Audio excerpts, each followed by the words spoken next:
તો આ સાથે વલસાડથી સમાચાર સામે આવ્યા છે। વલસાડમાં શાકભાજીની ચોરી કરવામાં આવી છે, જેના સીસીટીવી પણ સામે આવ્યા છે। તો મોંઘવારી એટલી વધી ગઈ છે કે હવે લોકો શાકભાજી પણ ચોરવા લાગ્યા છે। તો વલસાડમાં શાકભાજી ચોરીના સીસીટીવી પણ વાયરલ થયા છે।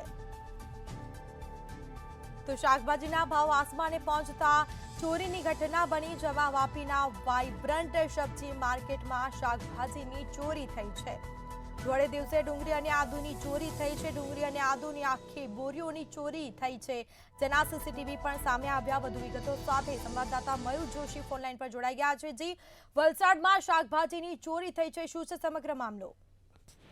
જી સ્મિતા, ચોક્કસથી શાકભાજીના ભાવ આસમાને પહોંચતા હવે સબ્જીની ચોરીની ઘટના પણ વધવા માંડી છે। વાપીના વાઇબ્રન્ટ સબ્જી માર્કેટની ઘટના છે। સબ્જી માર્કેટમાં ચોરોનો તરખાટ જોવા મળી રહ્યો છે। ધોળે દિવસે કાંદા અને આદુની ચોરી થઈ છે। 1-2 કિલો નહીં, પરંતુ કાંદા અને આદુની આખી બોરીઓની ચોરી કરવામાં આવી છે। સબ્જી ચોરીની આખી ઘટના સીસીટીવી કેમેરામાં કેદ થઈ છે। ભાવ વધતા સબ્જી ચોરોની ઘટના દુકાનદારો પણ પરેશાન છે।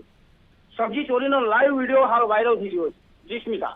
જી બિલકુલ, તે તમામ જાણકારી આપવા બદલ આપનો આભાર। તો આ સાથે વલસાડમાં શાકભાજીની ચોરી થઈ છે અને તેના સીસીટીવી પણ વાયરલ થયા છે। તો શાકભાજીના ભાવ આસમાને પહોંચતા હવે ચોરો શાકભાજીની પણ ચોરી કરી રહ્યા છે। ધોળે દિવસે ડુંગળી અને આદુની ચોરી થઈ છે, એ પણ ડુંગળી અને આદુની આખી બોરીઓની ચોરી થઈ છે। ચોરીની આખી આ ઘટના છે, તેના સીસીટીવી સામે આવ્યા છે, જેના સીધા દ્રશ્યો અમે આપને બતાવી રહ્યા છે।